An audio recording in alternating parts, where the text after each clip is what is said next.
Breaking news. America అధ్యక్షుడు తలుచుకుంటే ఎంతటి నియంతలైనా తలరాత మారాల్సిందే. ఈ విషయం ముందే హెచ్చరించారు అధ్యక్షుడు ట్రంప్. తాజాగా కూడా అదే జరిగింది. ప్రస్తుతం అయతుల్లా అలీ ఖమేనీ ఖేల్ ఖతం కాగా అక్కడి ప్రజల్లో విపరీతమైన స్పందన వచ్చింది. ఇరాన్ నియంత మరణించడంతో ప్రపంచవ్యాప్తంగా సంబరాలు అంబరాన్నంటాయి.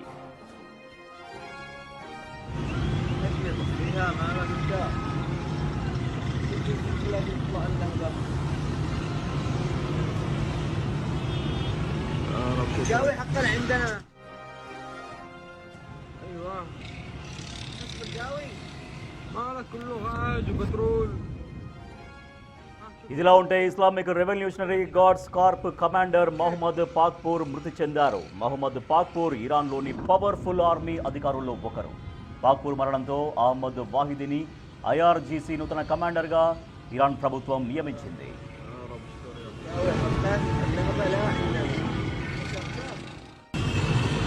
حرك المويه توسع. يا الله مالك الحرق مش سهل.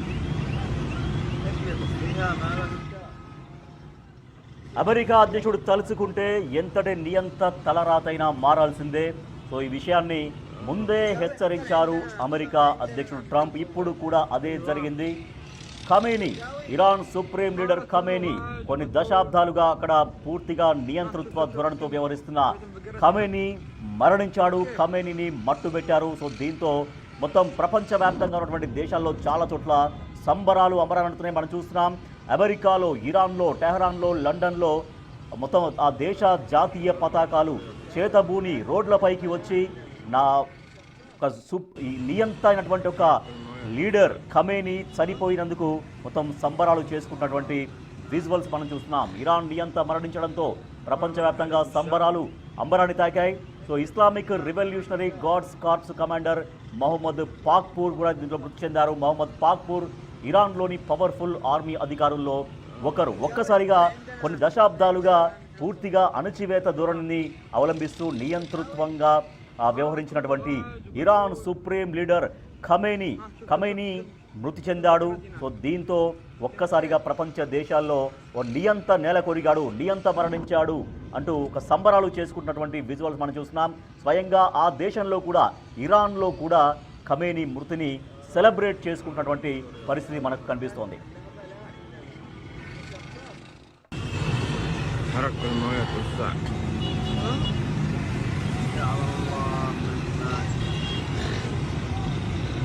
مالك الحرق مش سهل.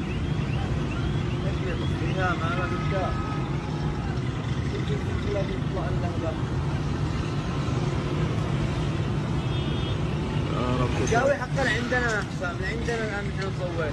ايوه نصف الجوي مالك كله غاز وبترول. ها شوف شوف شوف كم شوف البقرة هناك. شوف هناك كيف. అమెరికా అధ్యక్షుడు తలుచుకుంటే ఎంతటి నియంత అయినా కూడా నేల రారాల్సిందే. ఈ విషయం ముందే ట్రంప్ హెచ్చరించారు. తాజాగా కూడా అదే జరిగింది. ఇవాళ ఉదయం అఫీషియల్గా ఇరాన్ ప్రకటించింది తమ సుప్రీం లీడర్ ఖమేనీ చనిపోయాడు, హతమయ్యాడంటూ. సో అయితే ఒక్కసారిగా ఇరాన్ సుప్రీం లీడర్ ఖమేనీ మరణించడంతో ఇరాన్ దేశంలో ప్రజలు స్వచ్ఛందంగా రోడ్లపైకి వచ్చారు. వాళ్ళ జాతీయ జెండాలు చేతబూని రోడ్లపైకి వచ్చి సంబరాలు చేసుకుంటూ ఉన్నారు. ఒక ఇరాన్లోనే కాదు, ప్రపంచ దేశాల్లో చాలా చోట్ల ఖమేనీ మృతిని ప్రజలు రోడ్లపైకి వచ్చి సెలబ్రేట్ చేసుకుంటున్నటువంటి పరిస్థితి. సో నెక్స్ట్ ఇరాన్లో ఏం జరగబోతుంది, ఏం చేయబోతున్నారు, ఎటువంటి నెక్స్ట్ ప్రభుత్వం ఏర్పాటు సంగతి ఏంటి, తర్వాత ప్రజలు ఏం కోరుకుంటున్నారు, సో ప్రపంచ దేశాల్లో జరుగుతున్నటువంటి చర్చ ఏంటి, సో దీన్ని ఎప్పటికప్పుడు భారత్ కూడా ఏ రకంగా దీన్ని గమనిస్తూ వస్తోంది. మా ప్రతినిధి శివ మరింత సమాచారం అందిస్తారు. శివ, ఇరాన్లో ఖమేనీ మృతితో మొత్తం ఎక్కడెక్కడ సంబరాలు చేసుకుంటున్నారు, ప్రపంచ దేశాల్లో సంబరాలు చేసుకుంటున్నారు, సో ఇండియా, భారత్ కూడా ఏ రకంగా గమనిస్తోంది, ఇరాన్లో ఫర్దర్ నెక్స్ట్ స్టెప్స్ ఏం ఉండబోతున్నట్టుగా తెలుస్తోంది?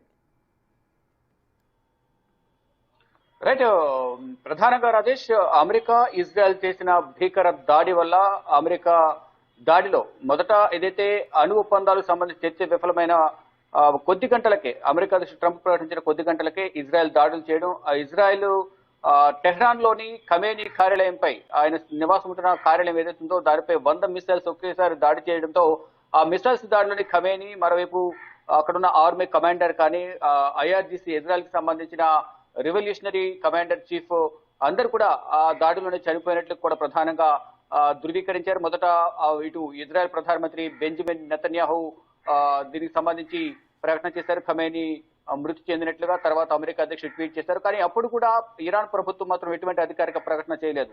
ఖమేనీ బ్రతికే ఉన్నారంటూ కూడా ఒక సమర్థించుకునే ప్రయత్నం చేసినప్పటికీ కూడా ఇక అధికారికంగా చెప్పాల్సిన పరిస్థితి వచ్చింది. దానికి సంబంధించిన ఫుటేజ్ కూడా మా దగ్గర ఉంది. ఖమేనీ మృతి చెందినట్లు అంటూ కూడా ఇటు ఇజ్రాయెల్ అమెరికా చెప్పిన తర్వాతే అధికారికంగా ఖమేనీ మృతి చెందారు. 40 రోజుల పాటు బహిరంగ సంతాప దినాలు ప్రకటిస్తున్నామంటూ కూడా ఖమేనీ మృతికి సంబంధించి ఖమేనీతో పాటు వారి కుటుంబ సభ్యులు కానీ ఇటు ఆర్మీకి సంబంధించిన commander IRGC Iran revolutionary commander మృతి చెందినట్లుగా కూడా ప్రకటించారు. ఇప్పుడు ప్రెసిడెంట్ చూసుకుంటే కనుక ఈ అహ్మద్ వహీద్ ఐఆర్జీసీ కొత్త కమాండర్ ఇన్ చీఫ్ గా నియమితులయ్యారు. ఇప్పుడు ఐఆర్జీసీ గతంలో ఏదైతే ఈ దాడిలో నిన్న చనిపోయిన కమాండర్ ఎవరైతే ఉన్నారో మహమ్మద్ పాక్పూర్ మృతి చెందారు. ఇజ్రాయెల్ అమెరికా చేసిన దాడిలో ఐఆర్జీసీ కమాండర్ మృతి చెందిన నేపథ్యంలో ఇప్పుడు ప్రజెంట్ తాత్కాలికంగా నూతన కమాండర్ ను నియమించారు. బ్రిగేడియర్ ఏదైతే ఐఆర్జీసీ కొత్త కమాండర్ ఇన్ చీఫ్ గా బ్రిగేడియర్ జనరల్ అహ్మద్ వాహీద్ ను నియమిస్తూ ఇరాన్ ప్రభుత్వం ఒక ప్రకటన విడుదల చేసింది. అయితే ఖమేనీ మృతితో ఖమేనీ వ్యతిరేక వర్గం అంతా కూడా రోడ్లపైకి వచ్చి సంబరాలు చేసుకుంటున్నారు. కొంతమంది ఇళ్లలో మరి కొంతమంది కార్ల ద్వారా రోడ్లపైకి వచ్చి సంబరాలన్నీ కూడా చేసుకునే పరిస్థితి కనిపిస్తోంది. ఇటు కేవలం ఒక ఇరాన్ లోనే కాకుండా ఇరాన్ కు సంబంధించిన ప్రజలు ఎక్కడైతే ఇతర దేశాలు ప్రపంచ దేశాలు ఉన్నారో ప్రపంచ దేశాలకు సంబంధించిన వారందరూ కూడా సంబరాలు చేసుకుంటున్నారు. మరోవైపు ఖమేనీ మృతి పట్ల ఇటు ఇజ్రాయెల్ అలాగే అమెరికాలో కూడా ఆ సంబరాలు అంబరాన్ని అంటాయి. ఏదైతే ఖమేనీ నియంతృత్వ పాలనలో ఇన్నాళ్ళు మేము ఉన్నాము, ఖమేనీ మమ్మల్ని ఇష్టానుసారం హింసలకు గురి చేశారు అంటూ కూడా ప్రజలందరూ కూడా రోడ్లపైకి వచ్చి సంబరాలు చేసుకున్న పరిస్థితి కనిపిస్తోంది. మరోవైపు ఖమేనీ మృతికి వ్యతిరేకంగా ఇటు జమ్మూ కాశ్మీర్ లో నిరసన వ్యక్తం చేస్తున్నారు షియా ముస్లింలు. ఏదైతే ఇజ్రాయెల్ అమెరికా చేసిన దాడిలో ఖమేనీ మృతి చెందారు, దీనికి వ్యతిరేకత వ్యక్తం చేస్తున్నామంటూ కూడా ఖమేనీకి మద్దతుగా జమ్మూ కాశ్మీర్ లోని షియా ముస్లింలు రోడ్లపైకి వచ్చి నిరసన తెలియజేస్తున్నారు. భారీ ర్యాలీ నిర్వహించారు. ఈ నేపథ్యంలోనే జమ్మూ కాశ్మీర్ ప్రభుత్వం కూడా అప్రమత్తమైంది. రోడ్లపైకి వచ్చిన వారందరినీ కూడా నిలువరించే ప్రయత్నం చేస్తుంది. జమ్మూ కాశ్మీర్ వ్యాప్తంగా హైలైట్ ప్రకటించింది. భద్రత బలగాలని కూడా మోహరించారు. అయితే ప్రజెంట్ సిచ్యువేషన్ ఏంటి, ఇరాన్ లో ఇప్పుడు నెక్స్ట్ ఏం జరగబోతోంది? ఇక ఆర్థికంగా కుదేలైపోయింది. ఇజ్రాయెల్ అమెరికా సృష్టించిన విధ్వంసం వల్ల, కురిపించిన మిసైల్స్ దాడి వల్ల, డ్రోన్ల దాడి వల్ల దీనంతా కూడా విధ్వంసం క్రియేట్ చేసిన నేపథ్యంలో అక్కడ ఇరాన్ ఆర్థికంగా కుదేలైన పరిస్థితి కనిపిస్తుంది. కొన్ని సంవత్సరాలు పట్టే అవకాశం అయితే కనిపిస్తోంది మళ్ళీ ఆర్థికంగా కోలుకోవాలంటే కనుక. అంటే అసలు ఎందుకు ఖమేనీ పైన ఇంత వ్యతిరేకత వ్యక్తమైంది? సొంత దేశ ప్రజలే ఎందుకు రోడ్లపైకి వచ్చి నిరసన వ్యక్తం చేశారు? మొదట అసలు నిరసనగా మొదలైన ఈ వివాదం అనేది రెండు దేశాల మధ్య వివాదంగా మారింది. తర్వాత అణు ఒప్పందాలకు సంబంధించి చర్చలు విఫలమైన నేపథ్యంలోనే ఈ దాడులు జరిగాయి. మొదట రోడ్లపైకి వచ్చి అమెరికా మద్దతుతోనే ఈ సొంత దేశంలో ఉన్న ప్రజలందరూ కూడా నా ప్రభుత్వానికి నాకు వ్యతిరేకంగా నిరసన తెలియజేస్తున్నారంటూ కూడా అటు Iran supremo Khamenei Ali Ayatollah కూడా వ్యాఖ్యలు చేశారు. ఆ సందర్భంగా ఖమేనీ ఇచ్చిన ఆదేశాలతో అటు పోలీసులు వారిపై లాఠీ చార్జ్ చేయడం కానీ దాడులు చేయడం ద్వారా 5,000 మందికి పైగా మృతి చెందారు. వేల సంఖ్యలో జైలు పాలయ్యారు. 10,000కు పైగా ఆసుపత్రులు పాలయ్యారు. కొంతమంది ఆసుపత్రిలో ట్రీట్మెంట్ తీసుకుంటూ మృతి చెందారు. అయితే దానికి మద్దతుగా అమెరికా అధ్యక్షుడు మాకు మద్దతు ఇవ్వాలి, నియంత పాలన కొనసాగిస్తున్నారు, మమ్మల్ని ఆదుకోవాలంటూ కూడా ప్రజలందరూ కూడా ట్రంప్ ను కోరిన నేపథ్యంలో ట్రంప్ ఇన్వాల్వ్ అవ్వడం. ఇక్కడ ప్రధానంగా ఇరాన్ లో యురేనియం నిల్వలు ఎక్కువగా ఉన్న నేపథ్యంలో ఈ యురేనియం ను మంచి ప్రయోజనాల కోసం వినియోగించకుండా చెడుగా వినియోగించే అవకాశం ఉంది. కాబట్టి ఆ యురేనియం ను అతిగా శుద్ధి చేయడం ద్వారా అణుబాంబులు తయారు చేసే అవకాశం ఉంటుంది. కాబట్టి ఈ అణుబాంబుకు సంబంధించిన శుద్ధి కేంద్రాలను ఏర్పాటు చేయడం, అణుబాంబులను తయారు చేయడం ద్వారా ఈ బాంబులను తయారు చేసిన తర్వాత ప్రపంచ దేశాల పైన విచక్షణ రహితంగా వీటిని వినియోగించే అవకాశం ఉంటుంది. కాబట్టి ఇటు అణుబాంబులు తయారు చేయొద్దు అనేది ప్రధానంగా అమెరికా అధ్యక్షుడు డొనాల్డ్ ట్రంప్ చెప్తున్నారు. దానిలో భాగంగానే మట్టుబెట్టారు, ఖమేనీని వదిలిపెట్టే ప్రసక్తి లేదని ఎన్నో సందర్భాల్లో అమెరికా అధ్యక్షుడు ట్రంప్ హెచ్చరికలు జారీ చేశారు. అయినప్పటికీ కూడా సరే తను అలాగే వ్యవహరించారు. దీంతో తను చెప్పినట్టే ట్రంప్ చెప్పినట్టే తనను చంపేశారు. సో దీంతో ఇప్పుడు ప్రపంచ దేశాల ముందు తనను తాను ఒక గొప్ప లీడర్గా ఎక్స్పోజ్ చేసుకునేటువంటి అవకాశం తీసుకుంటారా ట్రంప్? రైట్, ప్రజెంట్ సిచ్యువేషన్ చూసుకుంటే ప్రధానంగా అణు ఒప్పందానికి సంబంధించిన చర్చలు విఫలమయ్యాయి. ఏ సమయంలో అయినా చర్చలు విఫలమైతే మాత్రం ఏ సమయంలోనే మేము దాడి చేయడానికి సిద్ధంగా ఉన్నామంటూ ట్రంప్ మొదటి నుంచి చెప్తున్నారు. దానికి అనుగుణంగా ట్రంప్ దాడి చేయడం, దాంట్లో ఖమేని హతమవడం చెప్తున్నారు. ఖమేనీని ఏ విధంగానైనా హతమారుస్తామంటూ కూడా ట్రంప్ చెప్తూ ఉన్నారు. ఏదైతే వెనిజులా అధ్యక్షుడిని ఏ విధంగా అయితే క్యాప్చర్ చేసి న్యూయార్క్ లో బందీగా చేసుకుని అక్కడున్న చమురు నిల్వలను కూడా ఆయన స్వాధీనం చేసుకున్నారు. అలాగే ఇక్కడ ఖమేనీని కూడా ఆయన అంతు చూస్తామో చెప్పిన మాట వినకపోతే అనేది ప్రధానంగా చెప్తున్నారు. అంటే అక్కడ ఆ ఖమేనీ ఉగ్రవాదాన్ని పెంచి పోషిస్తున్నారు. ఆ ఉగ్రవాదానికి వ్యతిరేకంగానే మేము అక్కడ దాడులు చేశాం తప్ప వేరే స్వప్రయోజనాలు లేవు అనేది కూడా ఇజ్రాయెల్ ప్రధానమంత్రి బెంజమిన్ నెతన్యాహు కూడా ఒక ట్వీట్ చేశారు. దేశ ప్రయోజనాలను దృష్టిలో ఉంచుకుని ఈ ఉగ్రవాదానికి వ్యతిరేకంగా ఆయన చేసే పనులకు వ్యతిరేకంగా మాత్రమే ఇక్కడ దాడులు చేస్తున్నాం తప్ప మాకు వ్యక్తిగత స్వార్థం లేదు అనేది కూడా బెంజమిన్ నెతన్యాహు తెలియజేశారు. దానికి అనుగుణంగా ట్రంప్ కూడా చెప్తూ ఉన్నారు. మొదటి నుంచి కూడా ఈ అణు ఒప్పందానికి సంబంధించి యురేనియం నిల్వలకు సంబంధించి యురేనియం శుద్ధి చేయడం ద్వారా అణుబాంబులు తయారు చేయడం ద్వారా